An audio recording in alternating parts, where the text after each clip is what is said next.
Vezîrê Misrê şûnwaran Xalid el-Anay roja şemiyê Diyarbakır ku li herêma Gîzayê heft gorên Firewna hatiye keşfkirin. Şûnwarna san di hindirê goran da bi hezaran berhemê kev dîtine. Wek mîna pisingên mumyakirî, peykerên darîn yên pisinga û peykerek bronz ya bastesa xwedeya pisingên ya kevnar ya Misrî ye û her wiha tîmsah û mar jî hatiye naskirin. Dema ku bermayî di goran de paqij dikir, me hinek berhevok dîtin. Di nav wan da nivişt, peyker û darbez jî hene ku hinek ji van carayekî ye ku hatîne keşifkirin.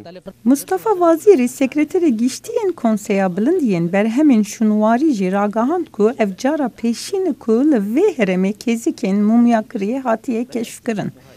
Tevî bi dehan pisingên mumyakirî ve sê peykerên darî yên zêrkirî yên pisinga jî hatiye dîtin û peykerek bronz ji bo bastet ku ev piştrast dike ku Misriyên berê pisingê wekî xwedakî dibînin.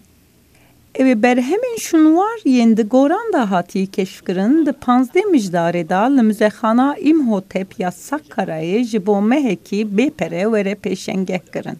û piştra jî ji muzexaneyên din re were şandin. Sakkara yek ji cihên şûnwarî yên herî giring ên Misrê ye û ji sala 1979 vir de li ser lîsteya Mîratên Cîhanê ya UNESCO'yê hatiye nîşankirin.